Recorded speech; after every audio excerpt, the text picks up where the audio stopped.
The Faith's Crucible: Why God Removes People for Your Spiritual Reckoning. There comes a moment in every serious spiritual journey when faith is no longer sustained by familiarity, reassurance, or shared belief, but is forced to stand alone under pressure. This moment does not arrive gently. It arrives through loss, through distance, through the quiet removal of people you assumed would always be present. One day they are there, woven into your routine and identity, and the next day they are gone, and the silence left behind feels louder than any argument ever could. This is the crucible of faith, the place where belief is no longer theoretical but tested by fire. What if the pain you are feeling is not evidence that God has left you, but proof that He is refining you? What if the removal you resent is the very process that is making your faith real? Faith is easy when it is reinforced by community, affirmation, and shared momentum. It is much harder when obedience costs companionship. Scripture quietly reveals a pattern most believers are never taught to expect. Before God elevates, He isolates; before He clarifies, He confuses; before He entrusts purpose, He removes support. Abraham was called to leave before he was promised anything. Joseph was betrayed before he was prepared. David was hidden before he was crowned. Even Jesus withdrew from crowds, admiration, and familiarity before confronting his greatest trials. Separation is not abandonment. It is alignment. When God removes people, it is rarely because they are evil, but because they are incompatible with who you are becoming. One of the most unsettling truths of spiritual growth is realizing how much of your faith depended on others. When encouragement disappears, when shared prayers fall silent, when familiar voices no longer echo your beliefs, faith begins to feel fragile. This fragility is intentional. God is not trying to weaken you, He is exposing where belief was borrowed instead of owned. Faith that collapses in solitude has not yet become personal. When people are removed, prayer stops being ritual and becomes oxygen. Trust stops being assumed and becomes necessary. You are forced to encounter God without filters, without reassurance, without emotional cushioning, and it is terrifying precisely because it is real. Psychology confirms what Scripture has always implied: identity is destabilized by loss because relationships function as mirrors. When those mirrors are taken away, the self feels undefined. This disorientation is sacred. Without roles to perform, expectations to meet, or emotional dependencies to maintain, the soul is forced to stand exposed before God. Many resist this exposure, rushing to replace relationships rather than allowing transformation. But God cannot heal what you keep hidden behind relational performance. The crucible strips away identity built on proximity to others and rebuilds it on intimacy with Him. There is a kind of pain that comes not from betrayal but from quiet distance, from conversations that fade, from bonds that weaken without explanation. This pain is often more confusing than open conflict because there is no villain to blame.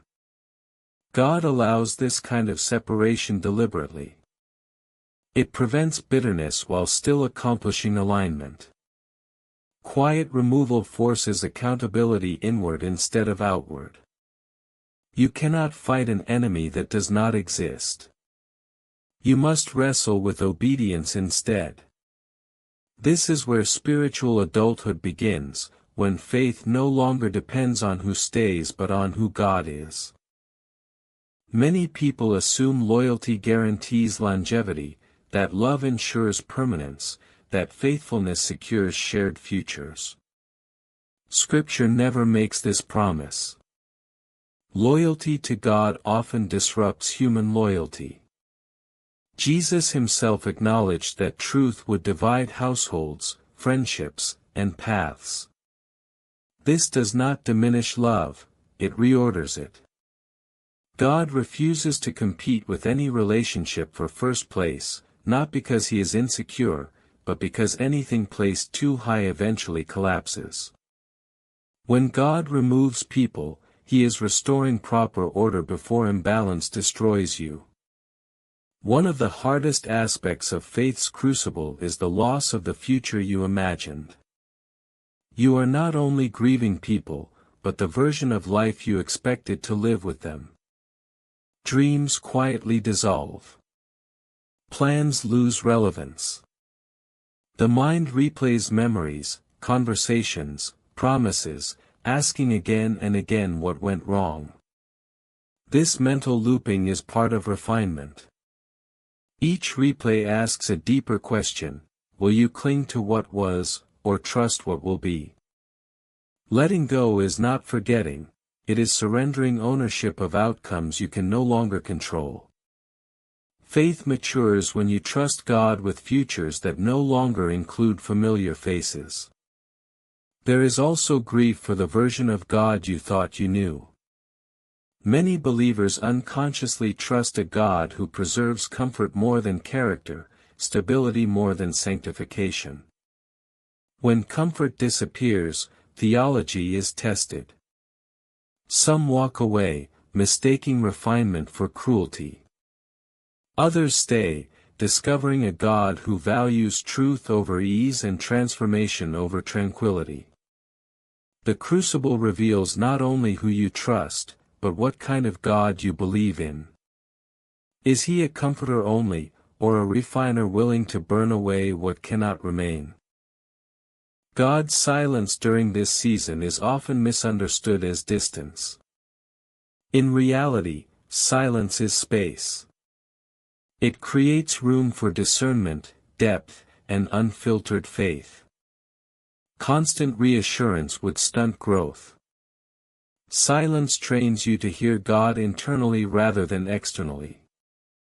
Discernment sharpens when familiar voices are gone. Boundaries strengthen when approval is no longer available. Spiritual authority begins to form when obedience is chosen without witnesses. You learn to trust God without needing him to prove himself on your terms. As the crucible continues, something unexpected begins to happen. You discover that you survived what you thought would destroy you.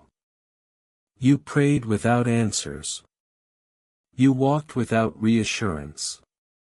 You believed without reinforcement. And yet faith remained. This realization changes everything. You no longer fear loss the same way, because you have learned that God remains when everything else leaves. Confidence emerges, not the loud kind that boasts, but the grounded kind that trusts deeply and moves steadily forward regardless of who understands. Eventually, new relationships may form, or old ones may return in altered ways, but you engage differently now. You love without clinging. You trust without surrendering discernment. You give without losing yourself. The crucible has not emptied your life, it has fortified it. Faith refined by loss becomes fearless. Trust forged in isolation becomes unshakable. What emerges from the fire is not loneliness, but leadership, not confusion, but conviction, not weakness, but spiritual authority grounded in obedience rather than attachment.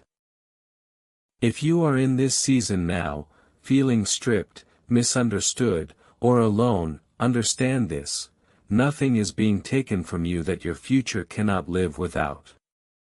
God is not dismantling your life, he is rebuilding it without weak supports. Faith's crucible burns, but it also purifies. When the fire passes, what remains is not absence, but alignment. You were never meant to carry everyone with you, but you were always meant to carry a faith strong enough to walk alone if obedience requires it.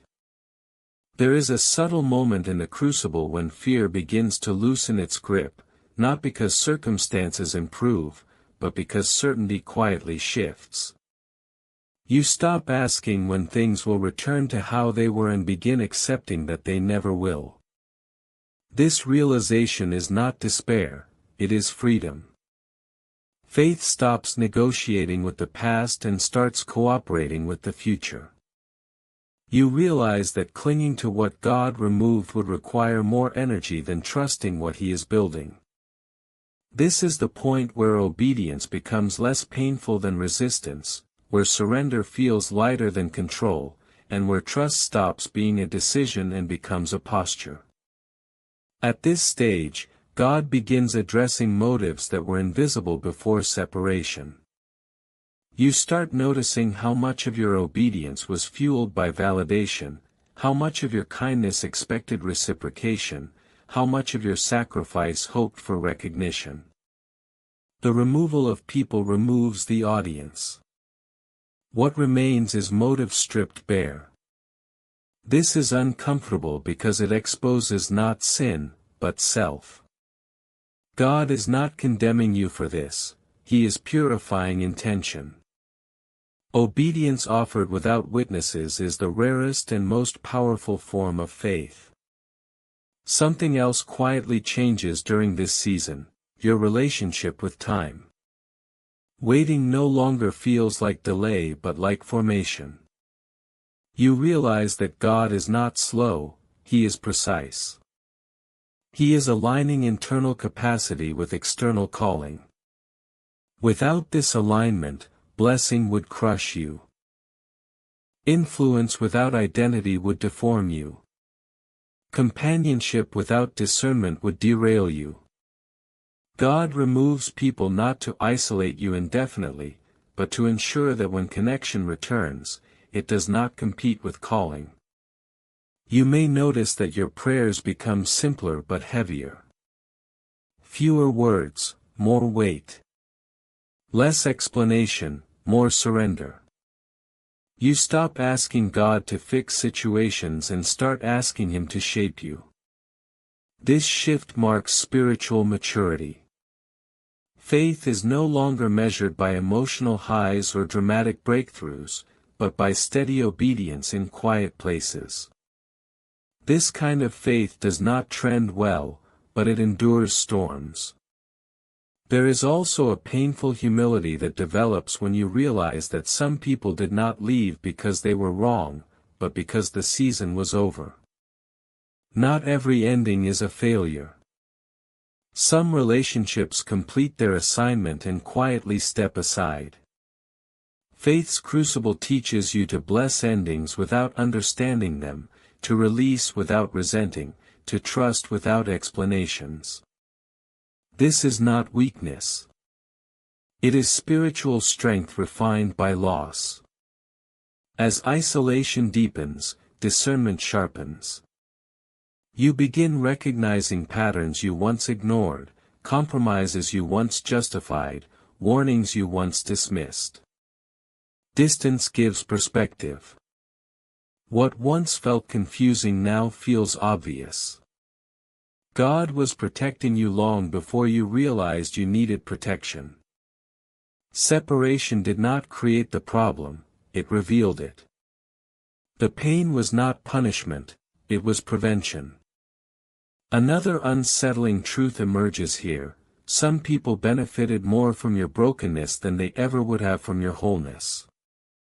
Your healing disrupted dynamics that relied on your silence, your overgiving, your self-doubt. When God restores your strength, certain relationships cannot survive the change. This does not mean you have become arrogant. It means you have become aligned. Growth always threatens unhealthy comfort. The crucible also teaches you restraint. You stop over-explaining your choices. You stop defending your obedience. You stop needing approval to validate direction. Silence becomes strength. Peace replaces urgency. You realize that people who are meant to walk with you will not require constant convincing. God does not ask you to drag others into alignment, He asks you to walk faithfully and trust Him with the rest. There comes a day when the pain no longer dominates your thoughts. It hasn't vanished, but it no longer defines you. You can remember without bleeding. You can reflect without relapsing into grief. This is healing. It is not forgetting, it is integration. The experience becomes wisdom instead of wound. Faith refined by suffering becomes compassion instead of bitterness, clarity instead of confusion. When God begins rebuilding after the crucible, He does so slowly and intentionally. New connections form with depth rather than dependency. Purpose replaces proximity.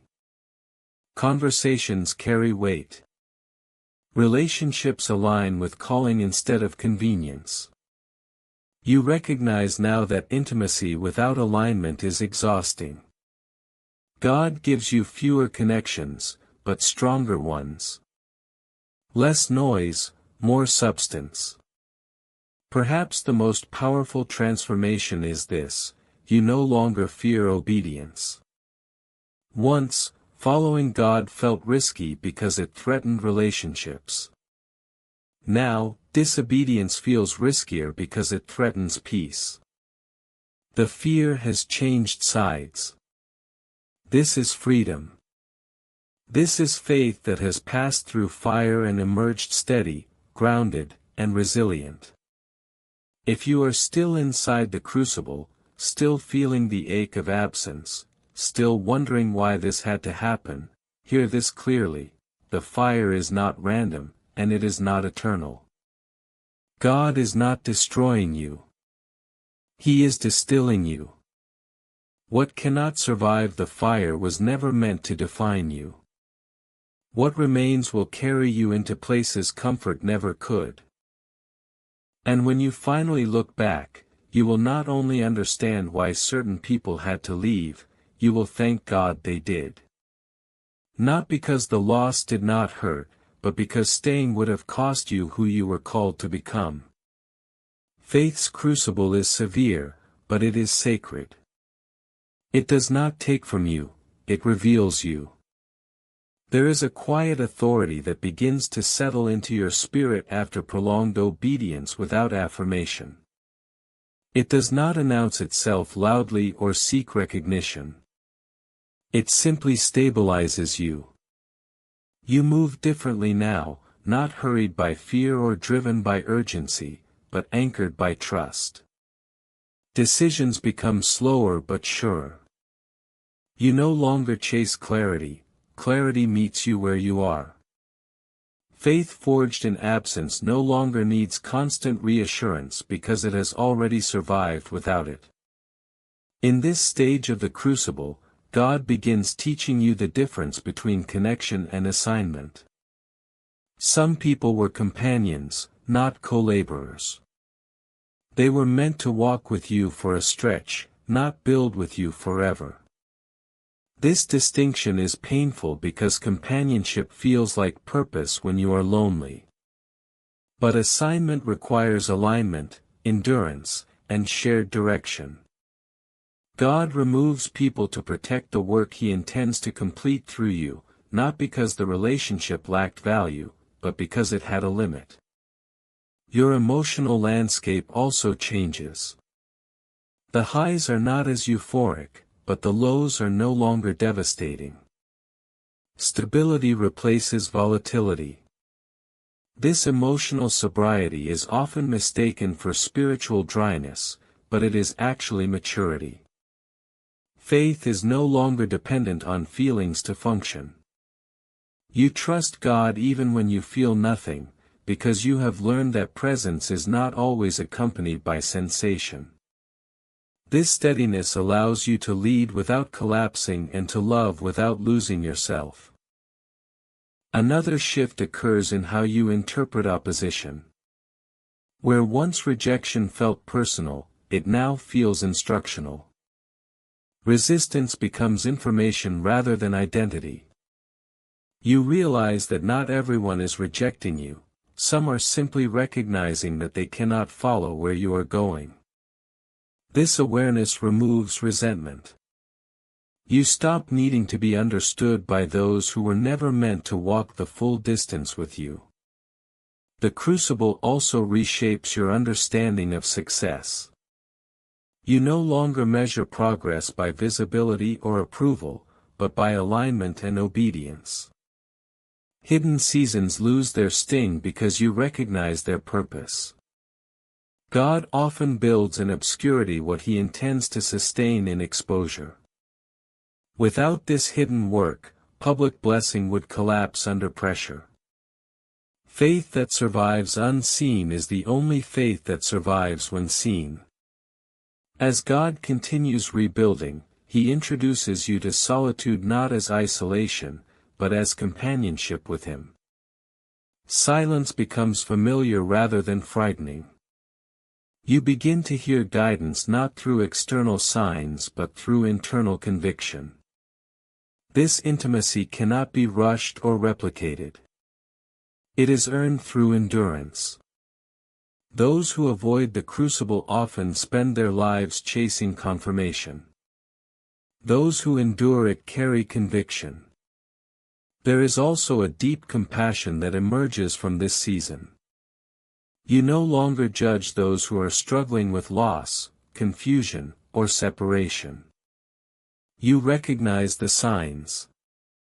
You understand the language of the Crucible. Your presence becomes stabilizing to others not because you have answers, but because you carry peace that has been tested. This is spiritual influence at its purest. Eventually, God begins opening doors again, but now you enter them without desperation. Opportunity no longer feels like rescue but responsibility. You understand that favor is not a reward but a stewardship. You walk carefully, humbly, aware of how quickly things can become idols if held too tightly. The Crucible has taught you to hold everything with open hands. You also become comfortable with being misunderstood. Obedience often looks like foolishness to those who do not hear what you hear. You stop explaining your path because explanation invites debate, and obedience does not require consensus. God has already confirmed what matters. This inner assurance frees you from defending your decisions. As this season continues, gratitude replaces grief. Not gratitude for the pain itself, but for what the pain produced.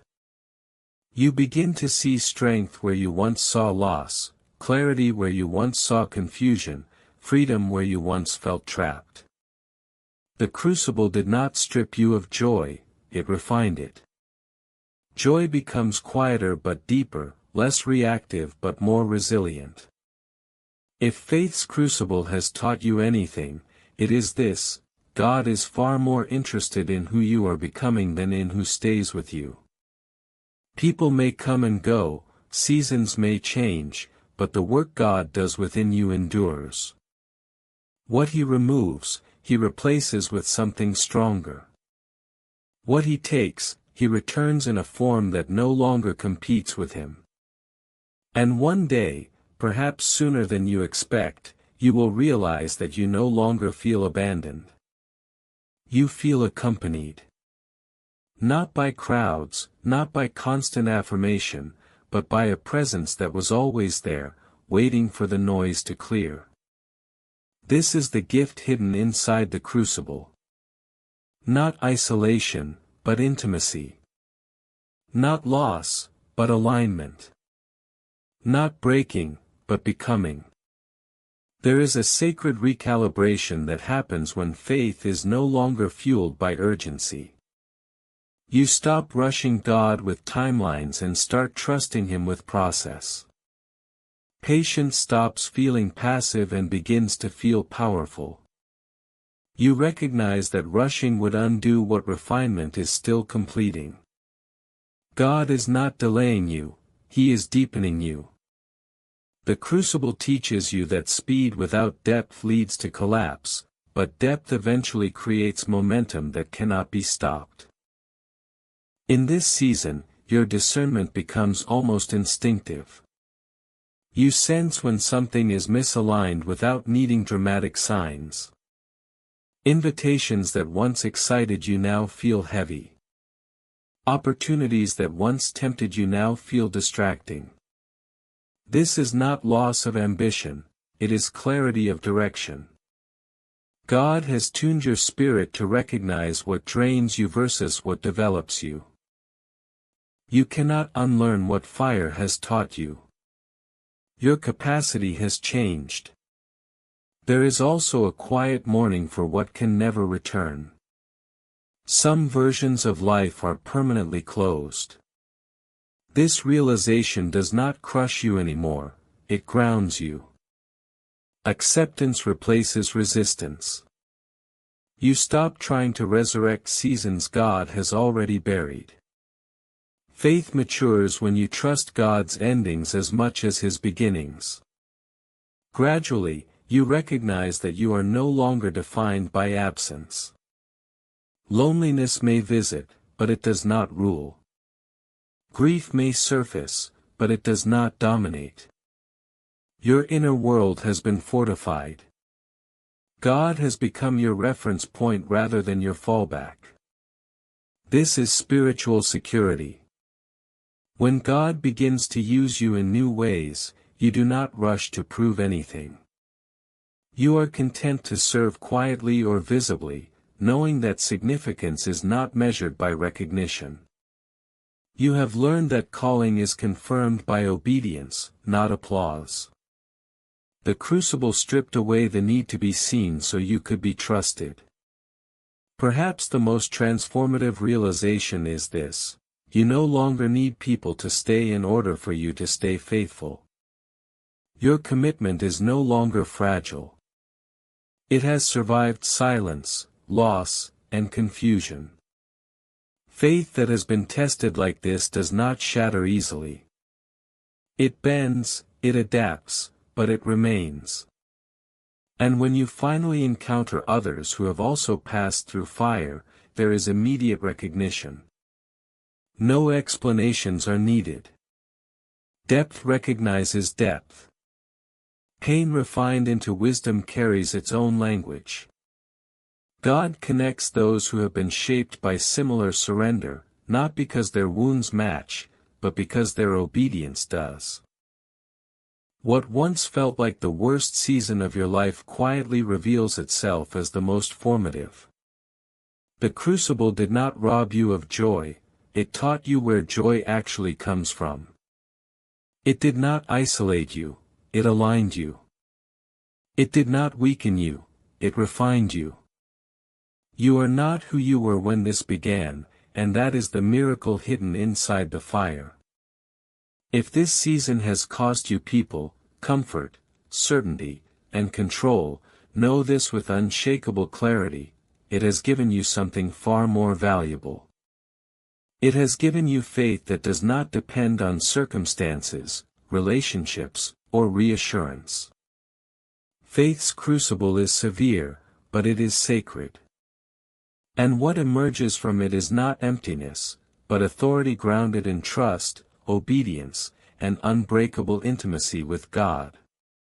There is a point where you realize that the Crucible has altered not just your faith, but your expectations of life itself. You no longer assume that comfort is the default or that stability is guaranteed. Instead, you carry a quiet readiness, an inner preparedness that does not expect ease but is no longer threatened by difficulty. This readiness does not come from pessimism, it comes from trust. You know now that even if everything shifts again, God will remain, and that knowledge steadies you more than certainty ever could. You begin to recognize how much strength was hidden beneath fear. Fear once kept you tethered to people, routines, and outcomes that felt safe but limited growth. When those supports were removed, fear was exposed and confronted. You did not conquer it all at once, you endured it.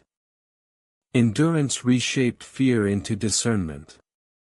What once paralyzed you now informs you. Faith forged this way no longer reacts impulsively, it responds with wisdom.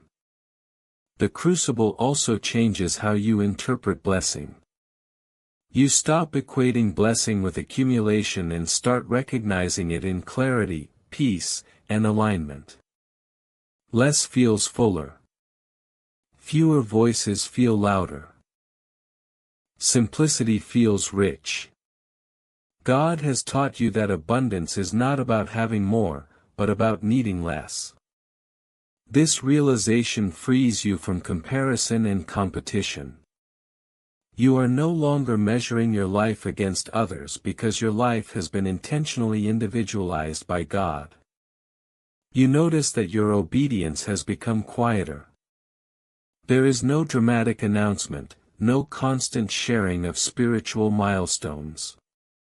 What God is doing within you feels too sacred to perform.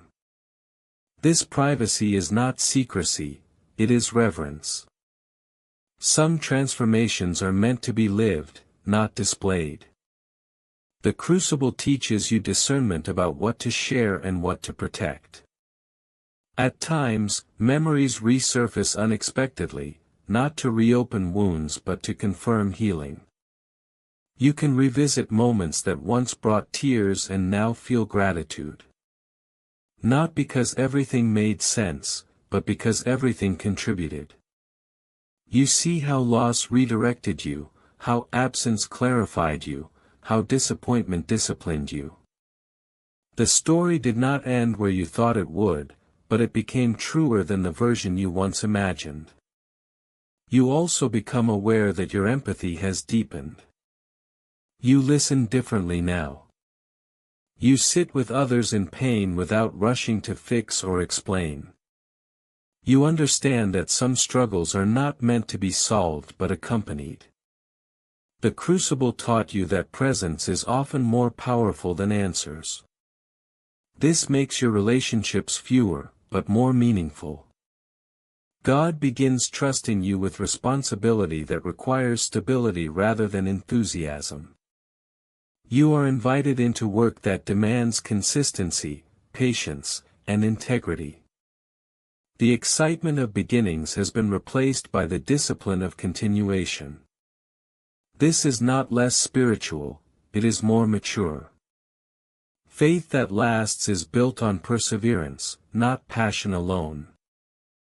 There is also a subtle shift in how you view God's timing. You no longer see delays as denial or silence as absence. You have lived long enough in uncertainty to know that timing is part of love. God does not rush what He intends to sustain. The crucible taught you to value depth over speed, roots over results. As life unfolds, you realize that some prayers were answered by removal rather than addition. What you once begged God to preserve, He allowed to leave. What you feared losing, He gently took away. And what remained was stronger than anything you could have asked for. Faith grows when you trust God's wisdom over your desire. You stand now with a quieter confidence, one that does not need to prove itself. You know what you carry because you have carried it alone. You know what God has done because you have lived it without witnesses. This confidence does not isolate you, it grounds you.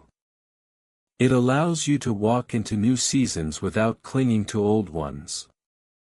If you are still wondering why certain people had to be removed, why certain seasons ended without explanation, understand this: God was not subtracting value from your life. He was removing weight. He was clearing space for a faith that could stand without crutches, a trust that could endure without guarantees, a calling that could survive without constant support. Faith's crucible does not announce when it is complete. One day, you simply realize that you are no longer fighting the fire. You are standing in its aftermath, strengthened, clarified, and unafraid. What once burned now illuminates. What once hurt now teaches. What once isolated now anchors. And when you look ahead, you do so without fear of who may or may not walk with you. You have learned that obedience is never lonely when God is near, that loss is never wasted when faith is growing, and that the fire was never meant to destroy you. It was meant to reveal you. There is a depth of peace that settles in when you finally stop resisting the truth of what this season has done to you. You no longer argue with reality or rehearse alternate endings. Acceptance does not mean agreement, it means trust. You trust that even what you did not choose was still allowed for your growth. This peace is not passive resignation, but active alignment. It allows you to move forward without dragging the weight of unfinished questions behind you. At this stage, you begin to notice how much quieter your inner dialogue has become. The constant self-questioning, the need to justify your path, the urge to replay decisions for validation slowly fades. In its place grows a steady awareness that God is leading, even when direction is subtle. You learn that certainty is not always loud. Sometimes it is the calm assurance that you are exactly where obedience placed you. The crucible also reshapes how you experience joy. Joy becomes less reactive and more resilient. It is no longer dependent on circumstances lining up or relationships remaining intact. It arises from knowing that nothing can ultimately separate you from God's presence or derail His purpose. This joy does not ignore pain, it coexists with it. It is quieter, deeper, and far more enduring than the happiness you once chased. You may realize that you are no longer easily impressed. Dramatic promises, exaggerated visions, and emotional appeals lose their grip on you. Discernment filters what once dazzled you. This does not make you cynical, it makes you grounded.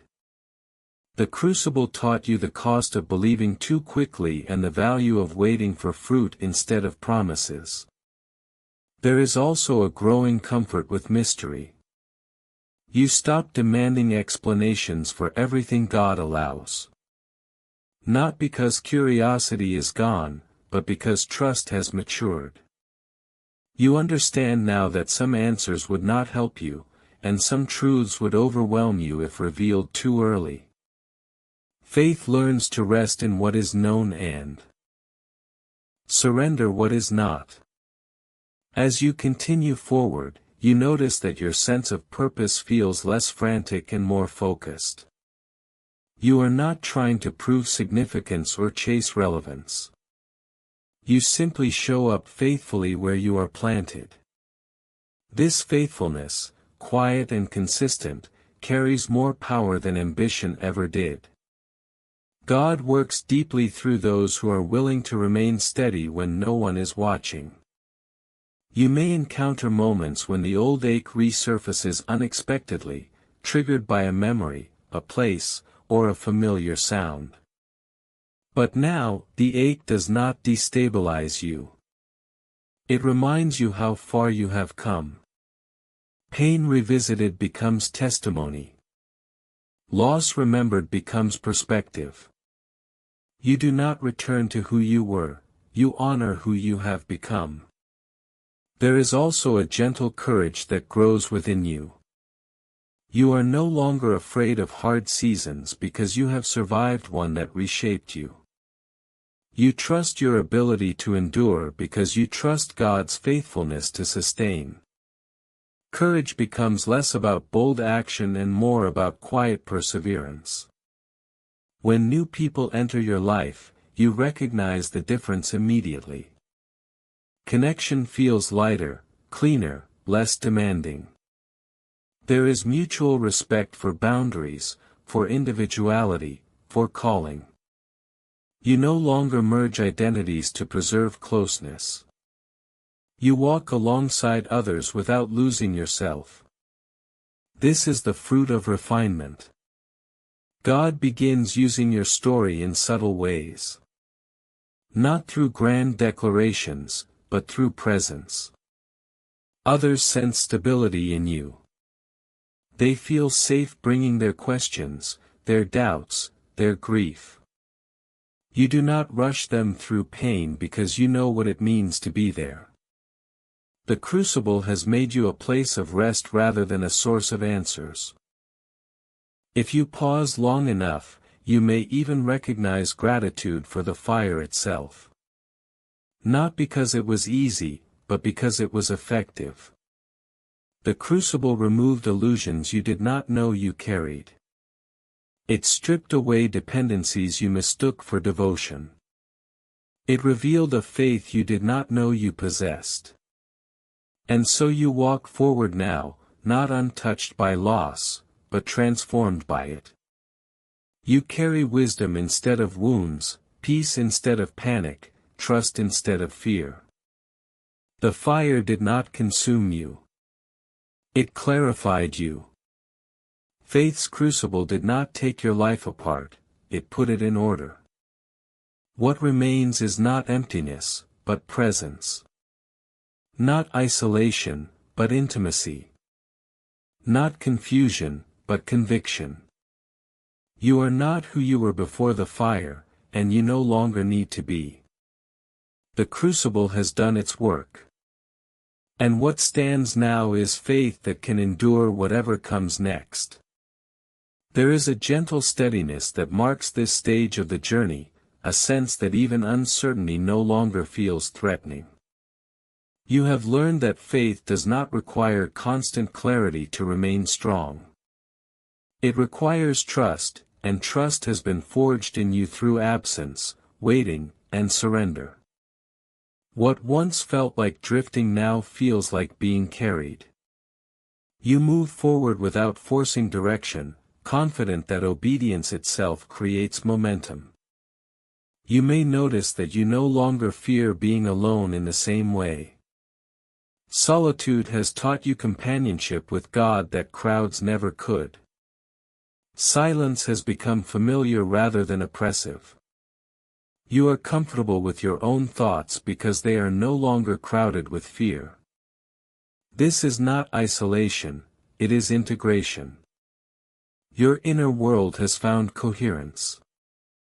The Crucible has also changed how you interpret conflict. You are less reactive, less defensive. You listen more carefully, speak more deliberately. You no longer feel the need to win every misunderstanding or correct every false assumption. Peace has become more valuable than being right. This restraint is not weakness. It is wisdom earned through loss. There is a profound humility that develops when you realize how little control you ever truly had. This humility does not diminish you, it frees you. You stop carrying responsibility for outcomes that were never yours to manage. God's sovereignty becomes more than a concept, it becomes a lived experience. You have seen how He works even when you cannot see Him working. As faith settles deeper, gratitude begins to surface in unexpected places. You find yourself thankful for delays that once frustrated you, for closed doors that once devastated you, for endings that once felt cruel. Time has revealed their purpose. You see now that protection often arrived disguised as loss, and guidance often arrived disguised as confusion. Your sense of calling becomes less dramatic but more durable. You are not chasing a moment, you are building a life. Faith expresses itself through consistency rather than intensity. You show up, you remain faithful, you continue even when progress feels slow. This endurance carries weight. God entrusts longevity to those who have learned patience. You may encounter others who are just entering their own crucible, raw and disoriented, asking the questions you once asked. You recognize the look in their eyes, the mixture of pain and confusion. You do not rush them toward answers. You offer presence. You offer hope rooted in experience rather than theory. Your faith has become a shelter rather than a sermon. There is also a clarity about what you will no longer tolerate. Patterns that once drained you now feel obvious. Relationships that once confused you now feel misaligned. This is not hardness of heart, it is discernment. The crucible sharpened your ability to recognize what costs you peace.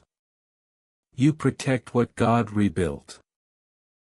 When you look back, you see that the season of removal was also a season of instruction. God was teaching you how to walk without leaning, how to love without clinging, how to believe without proof. These lessons did not come through explanation but through experience. They could not have been learned any other way. And so you continue, not untouched by fire, but strengthened by it. You carry faith that has been tested, trust that has been proven, and peace that has been earned. Whatever comes next will meet a soul that knows how to endure, how to surrender, and how to remain faithful even when the path is unclear. The crucible may no longer burn as fiercely, but its imprint remains. It has reshaped how you see God, how you see others, and how you see yourself. What was once a season of loss has become a foundation. What once felt like abandonment has revealed itself as intimate guidance. You walk forward now with quiet confidence, aware that faith does not need everything to stay in order to remain strong. It only needs God. And that truth, learned in fire, will carry you through every season still to come. And as this season settles into memory rather than pain, something gentle but profound becomes clear. You were never being punished. You were being prepared. Every goodbye refined your discernment. Every silence strengthened your trust.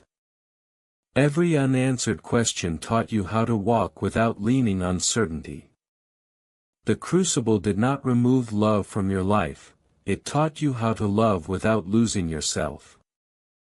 It did not strip you of people, it stripped you of fear. What remains now is a faith that breathes, a trust that stands, and a heart that knows how to remain steady even when the path disappears beneath your feet. If any part of this message resonated with you, if you felt seen, understood, or quietly strengthened while listening, know that you are not alone in this journey. What you are experiencing has purpose, and what you are becoming matters deeply. Growth often happens in silence, but healing happens when we realize others are walking the same fire with us. Let this be a reminder that faith is not about never breaking, but about being willing to be reshaped. If this message helped you find clarity, peace, or hope, take a moment to support this channel. Like this video so it can reach others who are walking through their own crucible. Share it with someone who may feel isolated, confused, or in need of encouragement. And subscribe to this channel so we can continue walking these deep, honest, faith-shaping journeys together. Every like, every share, every subscription helps this message reach hearts that need it right now. As you move forward from here, carry this truth with you: what God refines, He never abandons. What He removes, He replaces with something stronger. And what survives the fire will carry you into seasons of peace, purpose, and unshakable trust. May your faith continue to grow deeper, your heart lighter, and your path clearer with every step. Thank you for being here, for listening, and for allowing this message to be part of your journey. Stay faithful, stay grounded, and we'll meet again in the next message.